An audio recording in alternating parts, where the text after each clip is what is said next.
धनंजय मुंडे था वहां पे और धनंजय मुंडे के गुंडों ने मुझे मारा।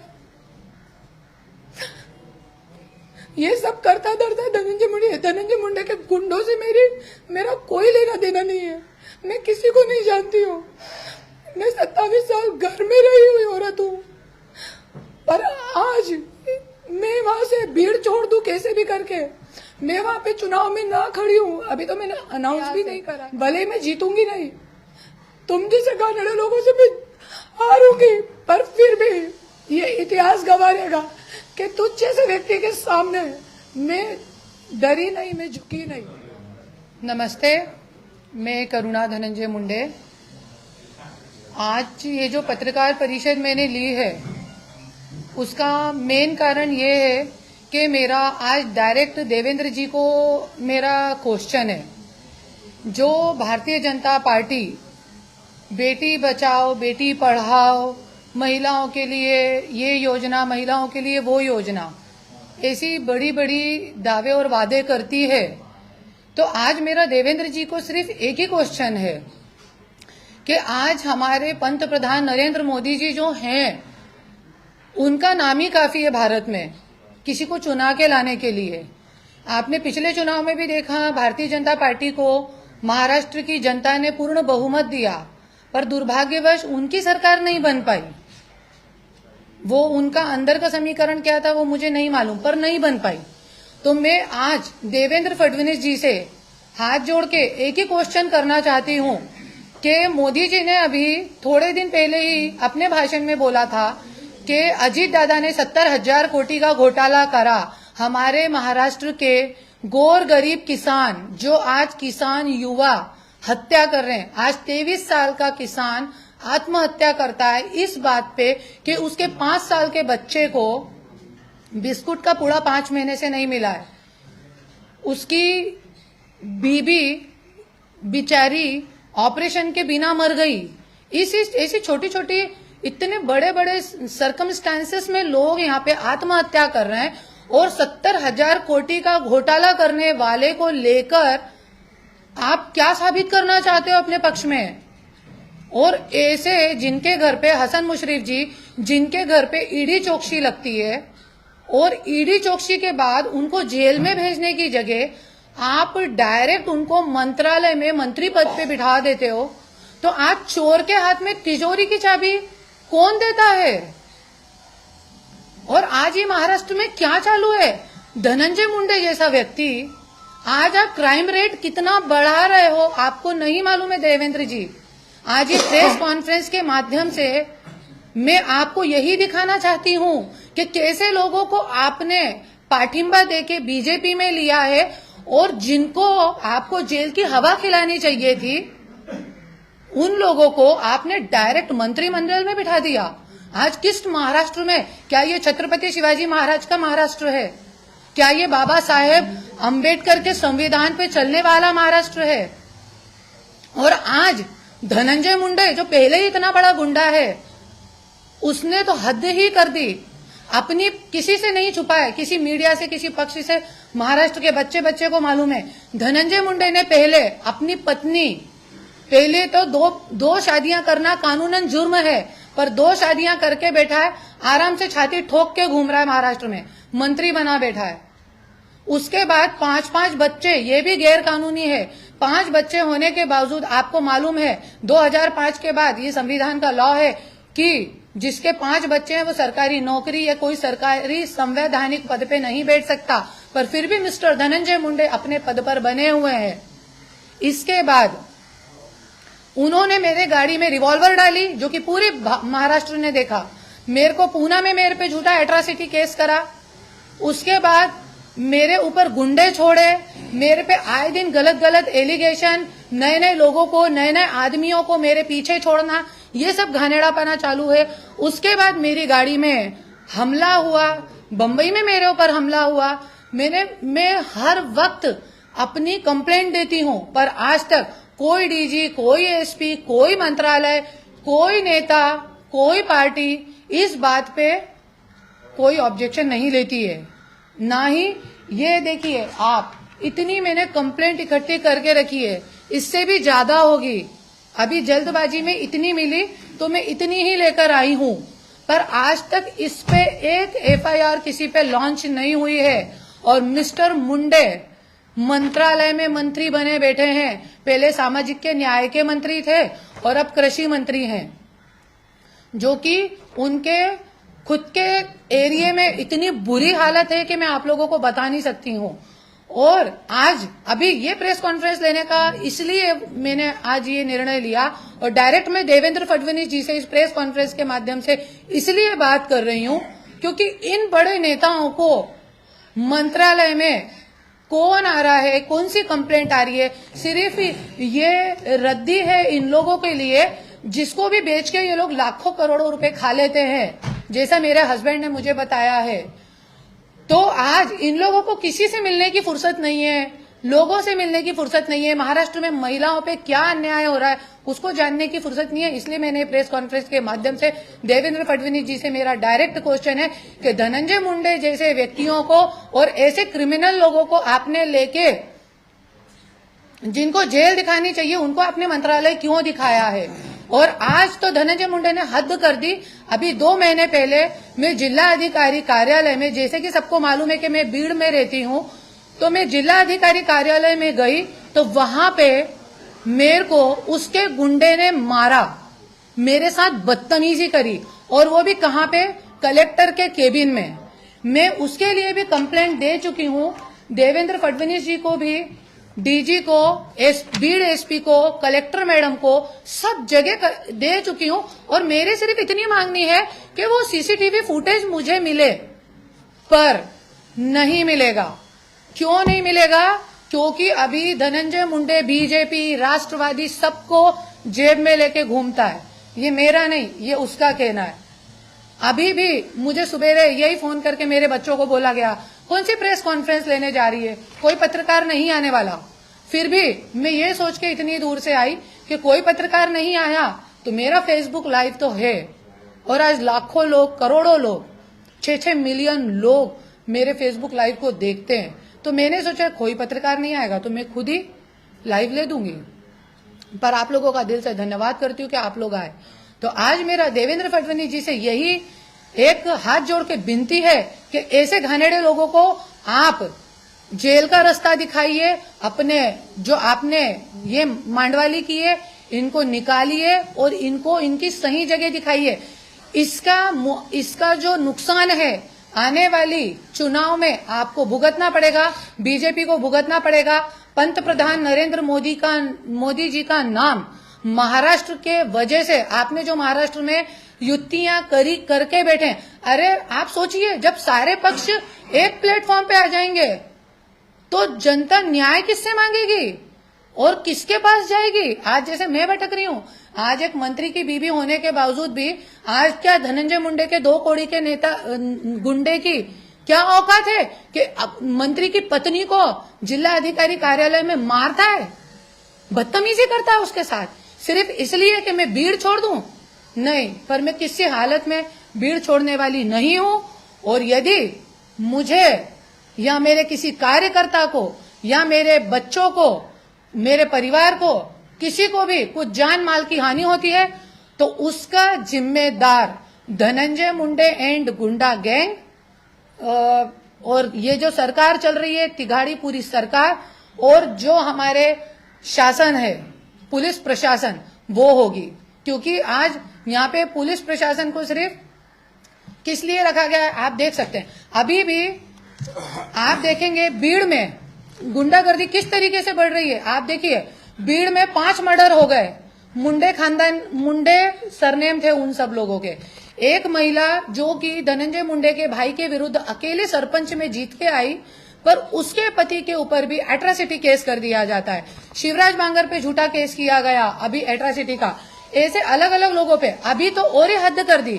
मुझे जिला अधिकारी कार्यालय में मारा, बदतमीजी की गई मेरे साथ। उसके बाद अभी थोड़े दिन पहले एक पत्रकार ने आत्महत्या की थी, उसका पैसा नहीं दिया था।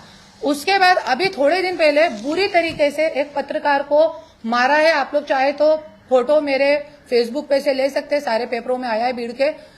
तो वो पत्रकार को बुरी तरीके से 2 घंटे तक मारा है। आप लोग भी पत्रकार हैं, आपको भी कर, ये गुंडा, इसने गुंडे ने मुझे रिवॉल्वर से धमकी दी हुई है। रिवॉल्वर का फोटो लगाना अपने डीपी पे गैर कानूनी है। तो ये गुंडे ने मेरे को रिवॉल्वर दिखाते हुए बोला है कि तू भीड़ में दिखी तो तेरे को गोली मार दूंगा। 1 साल पहले दी थी धमकी, पर मैं किसी के बाप की धमकी से नहीं डरती, तो मैं तो भीड़ में बैठी हुई हूँ। तो ये गुंडे के साथ मिस्टर मुंडे का फोटो है। ऐसे गुंडे पाल रखे हैं, इनके परवरिश सब यही करते हैं। जिस पत्रकार को मारा है वो पत्रकार ये है, पत्रकार को जिसने मारा है वो आदमी ये है, ये सब लोग हैं।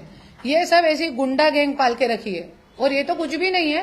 पर जिन लोगों ने मेरे साथ बदतमीजी करी है वो लोग दूसरे हैं। और महिलाओं के साथ बहुत जबरदस्ती, एक 22-23 साल की लड़कियों के साथ इनके कार्यकर्ता शादी कर लेते हैं, उनको छोड़ के चले जाते हैं। ऐसी कई सारी गंदी वारदात हो रही है। क्यों? क्योंकि जैसा नेता वैसे कार्यकर्ता। इसलिए मैं देवेंद्र फडणवीस जी से हाथ जोड़ के बोलती हूँ, आपके जैसे व्यक्तिमत्व को, बीजेपी जैसी पार्टी को, आपकी 104 सीटें आई है पिछली बार, आप थोड़ा वेट करते तो आपकी 160 आ जाती।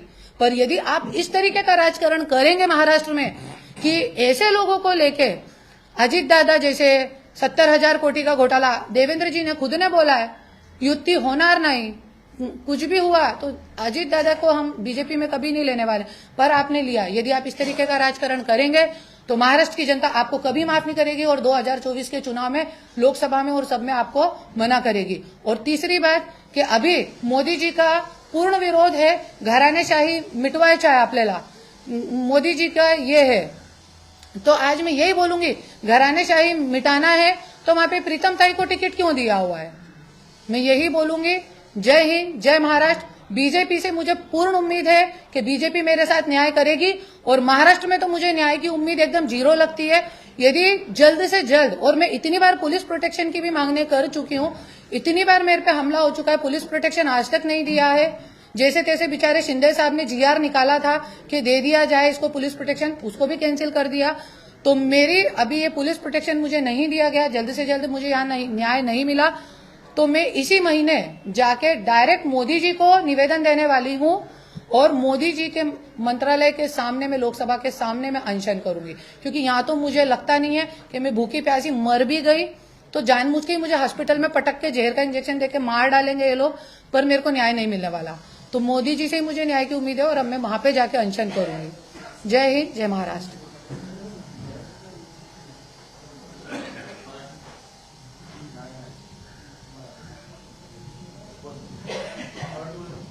हा, मराठीमध्ये आता जे महाराष्ट्रामध्ये राजकारण चालू आहे, देवेंद्र फडणवीस साहेबांशी माझी हात जोडून विनंती आहे, जे लोकांनी तुम्ही पक्षामध्ये घेतलेला आहे, जे लोकांच्या सोबत तुम्ही युती केलेली आहे आणि त्या युतीचं तुम्ही नाव देतात महायुती, आणि हे लोक प्रोग्राम करते। आता प्रोग्राम चालू आहे नारी शक्तीचा निराधार। नारी शक्तीचा निराधार काय आहे? जे सगळे नारीचा गैरवापर करतात, आणि जे रुपाली चाकण आहे ते पण महिला आयोग की अध्यक्ष आहे, त्यांनी पण काय आजपर्यंत दखल घेतली नाही आहे। 4 कंप्लेंट केलेली आहे। आणि देवेंद्र फडणवीसजी, मी तुम्हाला हात जोडून विनंती करते, ऐसे लोक ज्यांनी 70,000 कोटीचा घोटाळा केलेला आहे, महाराष्ट्राची जनताचा पैसा खाल्ला आहे, आणि जे धनंजय सारखे घाणेरडे लोकांना तुम्ही हटवा पक्षामधून, ये युती तोडा आणि फक्त वेट करा तुम्ही, महाराष्ट्री जनता तुम्हाला न्याय देईल। तुम्हाला पहिल्या पूर्ण बहुमत मिळालेलं आहे, 104 सीटे तुम्ही जिंकलेल्या आहे। तुम्ही जरी और इंतजार करतात थोडंफार, तो जनता तुम्हाला 100% न्याय देतील, आणि तुमची 160 सीटे जे हे महाराष्ट्रामध्ये येऊ शकतात। पण जरी तुम्ही धनंजय सारखे आणि असे 70,000 कोटीचे घोटाळा करणारे लोकांना जरी तुम्ही युती करतात, तो महाराष्ट्राची जनता तुम्हाला न्याय देणार नाही, आणि येणारी निवडणुकीमध्ये तुम्ही याचा नुकसान भुगतणार। आणि मला लवकरच लवकर पोलीस प्रोटेक्शन मिळावा, माझी हात जोडून विनंती आहे। आणि जरी मला आणि माझे पक्षाचे जे लोक आहे, माझे कार्यकर्ता, माझे मुला बाळा, जरी त्यांना काही जानमालची हानी झाली तो याचा जिम्मेदार पूर्ण सरकार धनंजय मुंडेची गुंड गँग आणि हे प्रशासन राहतील. जय हिंद, जय महाराष्ट्र. मॅडम, तुम्ही मगाशी एक आरोप केले हम्म. की तुम्हाला जिल्हाधिकाऱ्याला जीव मारण्याची नेमकी कोणी दिली? धमकी नाही दिली, धमकी नहीं दिली. माझ्यासोबत मारहाण केलेली आहे, मला खूप पिटलेला आहे. ये जो मेरे सर पे मार लगी थी 1 महीने में ठीक हुई है वो. धनंजय मुंडे था वहां पे और धनंजय मुंडे के गुंडों ने मुझे मारा. ये सब करता धरता धनंजय मुंडे के गुंडों से मेरा कोई लेना देना नहीं है. मैं किसी को नहीं जानती हूँ. मैं 27 साल घर में रही हुई औरत हूँ, पर आज मैं वहां से भीड़ छोड़ दूं कैसे भी करके. मैं वहां पे चुनाव में ना खड़ी हूँ. अभी तो मैंने अनाउंस भी नहीं करा कि मैं वहां पे खड़े होने वाली हूँ, पर मेरा एक ही वो है, अरे गुंडों से कौन पिटवाता है अपनी बीवी को. और जब मैं परली पुलिस स्टेशन में भी थी तब भी मुझे पुलिस वालों ने मारा था. ये बात मैंने आज तक किसी को नहीं बोली, पर ठीक है, मैंने पुलिस वालों की मार खा ली, मैंने धनंजय मुंडे के गुंडों की मार खा ली. जितना पीटना है मुझे पीटो, जितना मारना है मुझे मारो, पर मैं एक जिंदा लाश की तरह धनंजय मुंडे ने मुझे छोड़ा है. आज ये लोग रूपाली चाकणकर को इतना आगे बढ़ा रहे हैं, पर खुद की पत्नी को 1 किलो तेल लेने के लिए भी मोहताज कर रखा है. आज धनंजय मुंडे ने मेरा पूरा पैसा खा के, इतने पुरावे हैं मेरे पास, उठाए कोई संविधान में आवाज, उठाए कोई विधान भवन में आवाज नहीं है कोई. कितनी बार मैंने कोशिश करी कि कोई एक आमदार मुझे ऐसा मिले जो मेरे इतने पेपर लेके विधान भवन में धनंजय मुंडे से ये क्वेश्चन करे कि धनंजय मुंडे तू 5 बच्चों का बाप होके कैसे बैठ सकता है.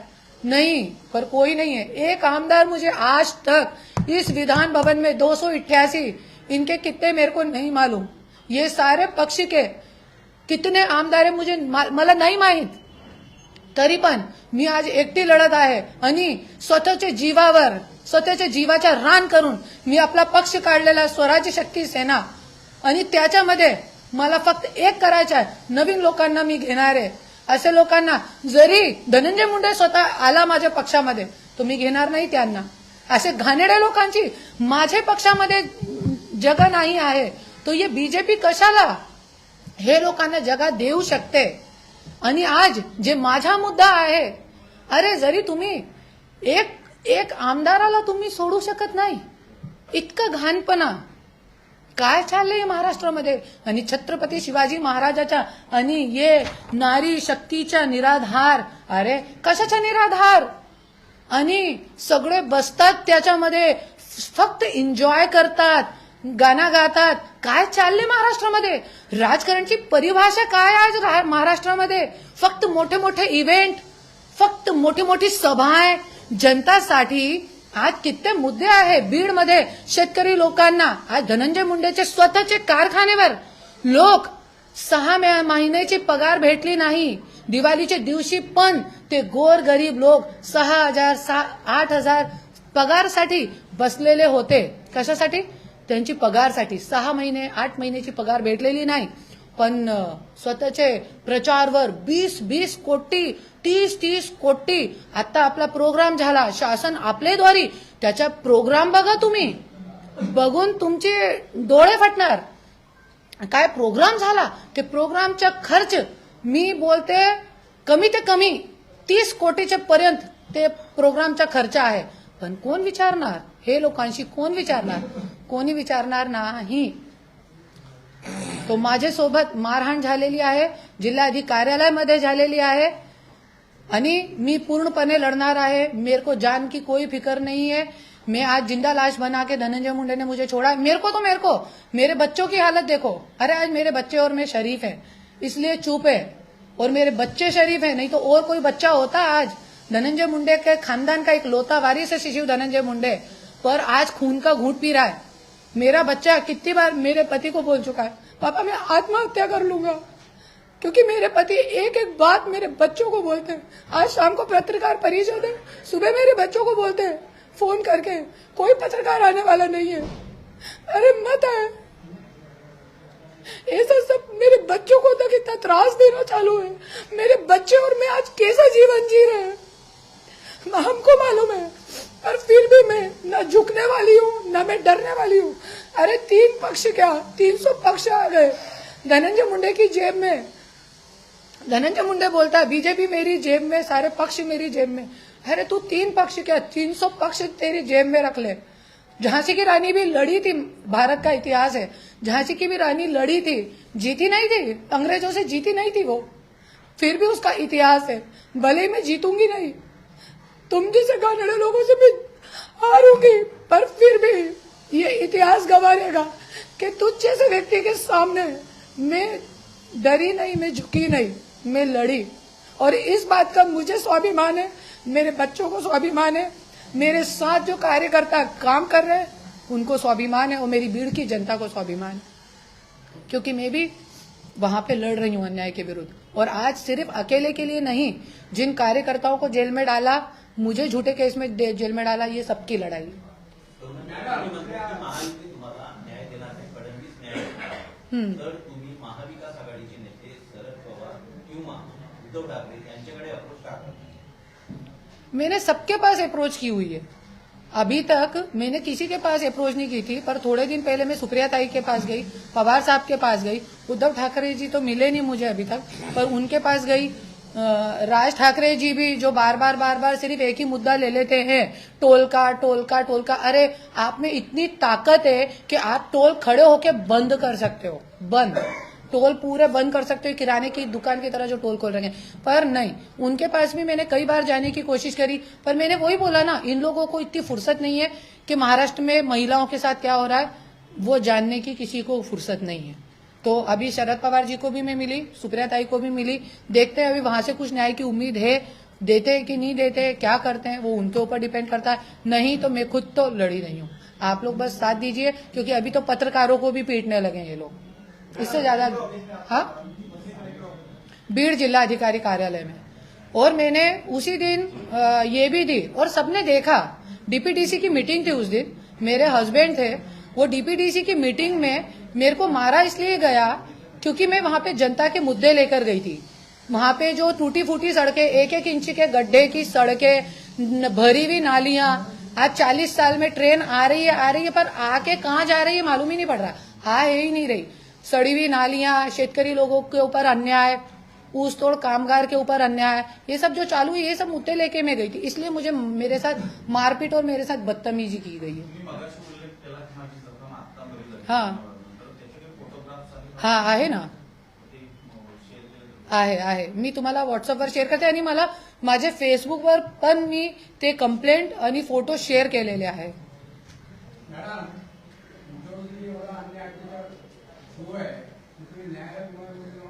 न्यायालयामध्ये हाँ एक और बोलायचं आहे, न्यायालयामध्ये पण ये पिटिशन टाकलेलं आहे, सगळे डोमेस्टिक व्हायलन्सच्या, सगळ्या डिवोर्सच्या, सगळं जे मी टाकलेलं आहे, पण आजपर्यंत कोर्टाची पण अशी अवस्था आहे की धनंजय मुंडेला नोटीस सुद्धा सर्व करू शकले नाही कोर्ट।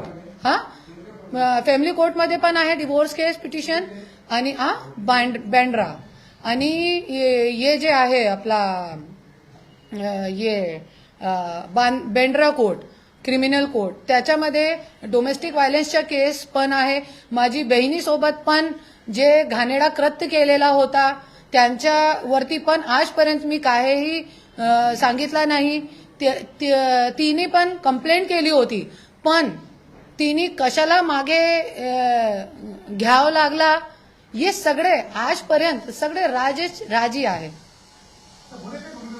हाँ, पुढे मी राजकीय लड़ाई लड़णार आहे, क्योंकि किसी ने लोहे की तलवार उठाई है तो लोहे की तलवार को लोहे की तलवार से ही जवाब देना पड़ेगा।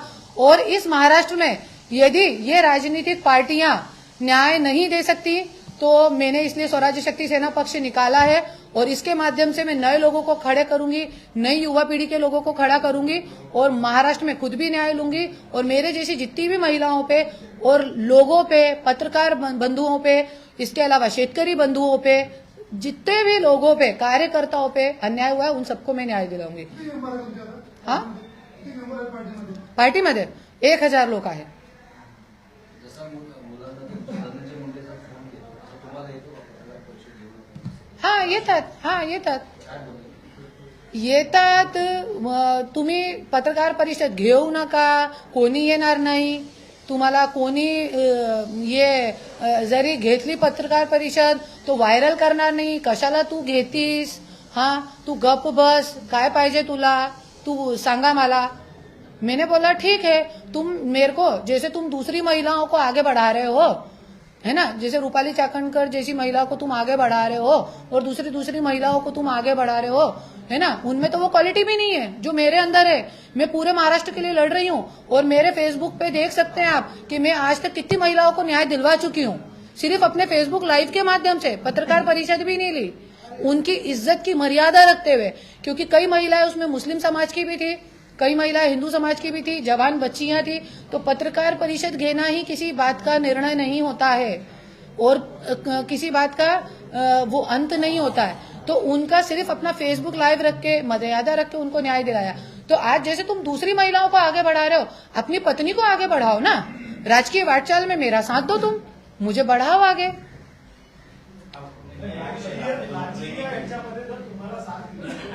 हाँ राजकीय वाटचालीमध्ये तुम्ही ज्या पद्धतीने आता म्हणाला, हाँ या सगळ्या गोष्टीतून माघार घ्याल. हाँ, नाही माघार तरी पण घेणार नाही मी.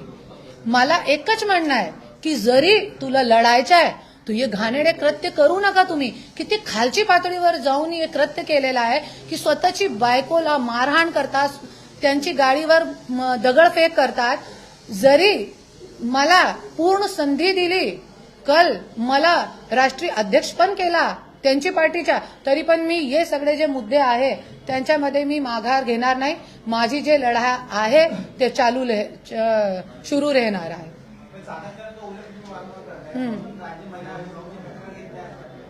मी 4 वेळे तक्रार दिलेली आहे, तरी पण महिला आयोग की अध्यक्षा जे आहे ते माझ्या हस्बंड सोबत फोटो काढतात, फेसबुकवर व्हायरल करतात, जे की कानूनन अपराध आहे.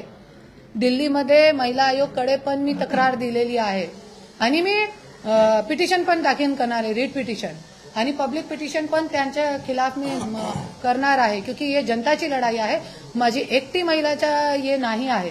लय महिला आहे जे माझ्यासारखी आहे, ज्यांचा गैरवापर झालेला आहे, ज्यांच्या सोबत खूप घाणेरडे कृत्य झालेले आहेत, तरी पण महिला आयोग काय दखल घेत नाही. हा, 100% उतरणार, पण महाराष्ट्रामध्ये नाही, दिल्लीमध्ये मोदीजी समोर मी उतरणार आहे. क्योंकि मोदीजीशी माझी एक्सपेक्टेशन आहे, माझी अपेक्षा आहे की मोदीजी मला न्याय देणार. मोदीजीला काय माहित ना महाराष्ट्रामध्ये काय चालू आहे, महिलांवर किती अन्याय चालू आहे, मोदीजीला काय माहित. हे सगळी गोष्ट मोदीजीला माहित नाही. आजपर्यंत मोदीजीला मी एक पेपर दिलेले नाही आहे, पण आता मी मोदीजीला देणार आहे आणि तिकडेही मी अनशन करणार आहे. यहाँ पे तो मेरे को इतना तक मालूम है कि यदि मैंने अनशन भी करा ना तो मेरे को हॉस्पिटल में, सरकारी हॉस्पिटल में ये बोल के ले जाएंगे कि भूखी है, इसको इलाज करने के लिए लेके जा रहे हैं. वहां पे मेरे को पता नहीं क्या तो मेरे शरीर में डाल देंगे और मेरे को मार डालेंगे, बोलेंगे भूख के मारे मर गई. इनका तो गेम खत्म हो गया ना. क्योंकि आज पूरे महाराष्ट्र में एक ही है जो ये सिस्टम के खिलाफ बात कर रही है, सिर्फ करुणा, इसके अलावा कोई नहीं है. तो उनका तो काम 1 मिनट में बन गया. अनशन कर रही थी, मर गई, 2 दिन मीडिया पे चलेगा, बात खत्म. इसलिए मैं यहाँ पे अनशन भी नहीं करती, क्योंकि मैं उतनी बेवकूफ नहीं हूँ. मेरे हस्बैंड ने पूरी राजनीति मुझे 27 वर्ष में बताई है, कैसे कैसे क्या क्या होता है और क्या क्या हो सकता है. ये सारे फ्युचर प्रिडिक्शन मला माहित आहे, त्याच्यामुळे मी चान्स घेत नाही. मी शर्वरी. सबस्क्राईब करा तिचा जागर न्यूज. शेजारी दिलेलं बेल आयकॉन म्हणजे घंटी दाबा, जेणेकरून तुम्हाला आमच्या साऱ्या अपडेट्स येत राहतील.